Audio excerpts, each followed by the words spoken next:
Trump's tone has shifted from threats to rationalizations. Last week on Truth Social, it was a disastrous one-sided relationship. This time around, we're getting along real well. And all of this happening after the SCO flex. So was Prime Minister Modi's SCO diplomacy, the meeting with Xi Jinping, with Vladimir Putin, sharing those car rides, cozying up with the two leaders, yet skipping the Beijing parade? People are calling it a masterstroke of hedging. But is this moment when the US realizes that India is not going to be looking at arm twisting anymore, and that strategic autonomy, which we've been portraying for the longest time, it has been and is our permanent foreign policy line? Thank you very much, sir. Always a pleasure to be with you. And may I just say with total sincerity, more sincerity than Donald Trump has, that I learned from you. So thank you very much for inviting me and all these other distinguished panelists. Let's begin by stating a few facts. First, the turbulence in Bharat-USA relations is increasing by the day. A power-hungry narcissist is destroying his own vision.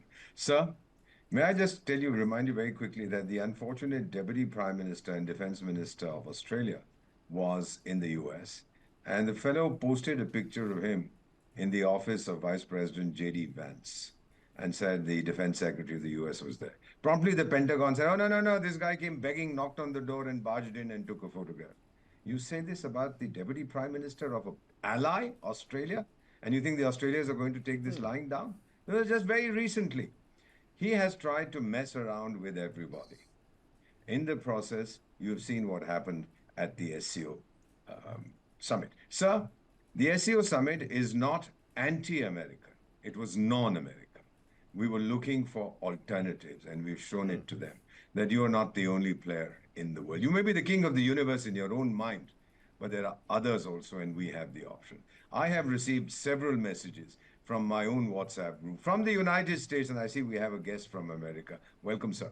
I've received so many messages from your former ambassadors, from former generals and others who are part of my group, saying, well done, India, you've taught this guy a lesson, because these shows of dominance, this rejection of the notion of partnership, this display of no interest in friendships, this is not America, sir.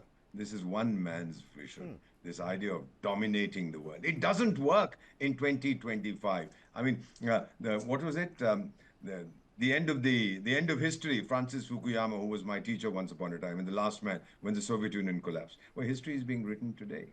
It's not the end of history. It's the beginning of a new history.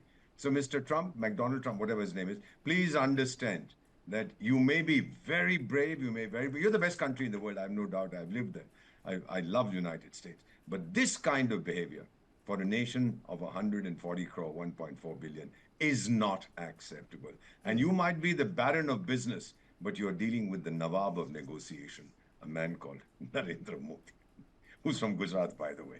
The business is in their genes. So I'm just surprised that he thinks he can get away with whatever he's doing. It's not going to happen. And every visit to the Donald Trump White House is almost guaranteed for its weirdness. We saw that with the Mad Mullah from Pakistan. And so whatever is happening, America seems to have registered, seems to have internalized the message that we've pushed India too far. Now it's time to walk back.